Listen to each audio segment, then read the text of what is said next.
Hili ni tatizo tulilogundua mzee Hasani. Damu yako haiendani na damu ya mtoto. Kiuhalisia ina maana kwamba wewe si baba wa mtoto wenu. Unamaanisha nini daktari? Unataka kuniambia mimi si baba mtoto wangu? Hilo haliwezekani. Sijawahi kulala na mwanaume yoyote zaidi ya mume wangu. Isitoshe mimi mume wangu alinioa nikiwa bado kigori. Sasa inawezekanaje mume wangu mimi na damu ya mtoto isiendane? Cha usiku, nini maana hili? Naomba uniambie ukweli kabla sijakuua. Kwa nini majibu yanaonyesha Jabiri si mtoto wangu? Mume wangu, mimi sijawahi kulala na mwanaume yoyote zaidi yako wewe. Kwa hiyo mimi naona tu hapa watakuwa wamechanganya mafaili. Naomba tu turudie kupima tena. Dokta arudie kupima tena, maana patachimbika hapa. Yaani mimi naliaja mtoto ambaye sio wangu. Nahisi kuna mkanganyiko. Lakini kwa ushauri wangu naomba mfanye kipimo cha DNA ili kujua vizuri.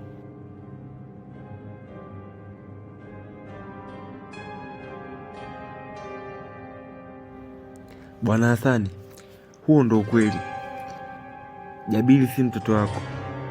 Vipimo vya DNA vinaonyesha kuwa Jabiri si mtoto wako.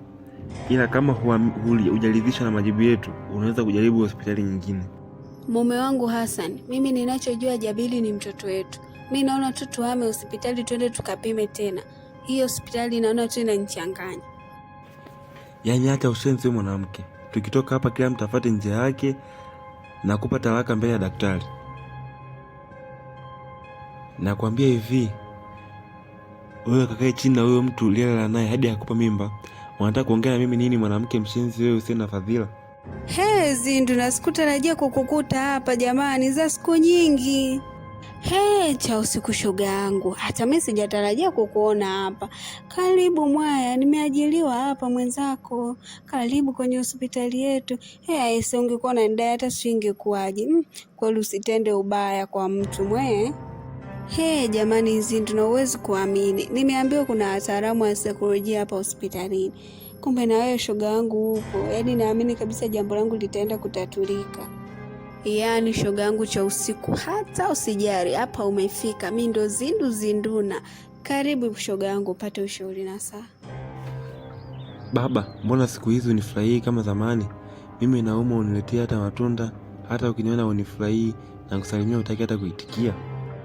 Wewe mtoto, ukiona watu wametulia, acha kupiga kelele.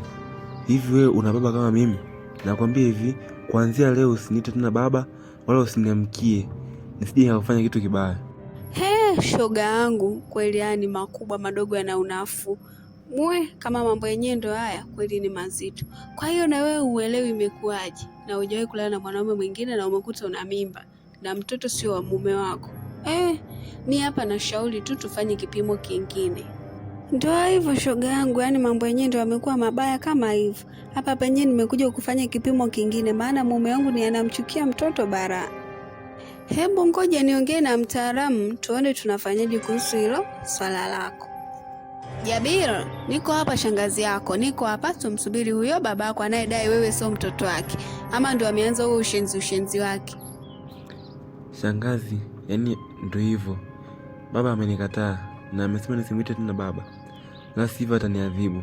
Hata sielewi nini kimetokea shangazi. Yani upendo na furaha kwenye nyumba hii haupo tena. Yani nashindwa hata kwenda shuleni. Hassan, nilikuwa nakusubiri kwa hamu sana, nataka unieleze kinaga ubaga. Inakuwaje wewe unasema Jabiri sio mtoto wako? Halafu we Shani, kwanza uwe na adabu. Acha kulopokolopoka tu hapa wakati hujui kinachoendelea.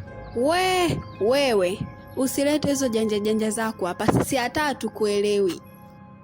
Kwa hiyo wewe unasupport mimi nilie mtoto ambaye si damu yangu. Yaani tena msubiri wifi yako muondoke wote watatu. Mimi sasa hivi nina roho mbaya sana. Yaani Hassan, kama unahisi wewe una roho mbaya, basi mimi nina roho mbaya zaidi yako. Unataka umkatae mtoto, afu si tumpeleke wapi? Inabidi tukae kikao cha familia. Tujue tatizo liko wapi. Maana ukoo mzima unajua mtoto ni wako. Haya mambo yashana kuingia akilini. Mimi ndo mwenye mtoto huyu niliyebambikiwa, na pia mimi si mjinga hadi nifikie maamuzi hayo. Na hivi ndivyo vipimo vinavyoonyesha. Hata wewe si mama mzazi wa mtoto huyo. Kwa hiyo ninachoshauri, muende kwenye hospitali uliyojifungulia, mkaulize nini hasa kilitokea siku ulipojifungua, huenda mtoto alichanganya. Ina maana mimi sio mama mzazi wa Jabiri? Dokta, mbona sielewi unachoongea? Unamaanisha nini? Ndiyo, inaonekana wewe si mama wa Jabiri kibiolojia, na kesi za namna hii zimeshatokea nyingi sana, na ndio maana nashauri mwende kwenye hospitali ambayo ulijifungulia.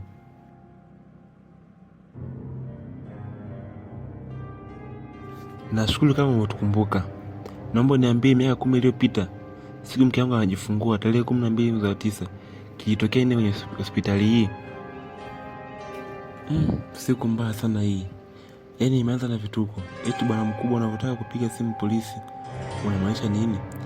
Yaani unadhani jela kuzuri? Yaani mimi sijui chochote. Mimi nafanya zangu kazi mochwali. Hao mengine mimi sielewi. Nisikilize ndugu. Nimekuja hapa kwa wema nikitaka uniambie ukweli kuhusu kilichotokea siku hiyo. Yaani mimi naambia ukweli, kilichotokea ni kwamba alikuja mama mmoja tajiri sana, akawa amejifungua mtoto wa kiume. Mtoto yule akafariki dunia, na mama yule akasema yeye hawezi kuondoka bila mtoto. Akaongea na mkurugenzi wetu wa matibabu, akalipia milioni 100 tumwibie mtoto. Ndipo tukamwibia mtoto wenu. Haya mume wangu, nadhani umeyasikia yote.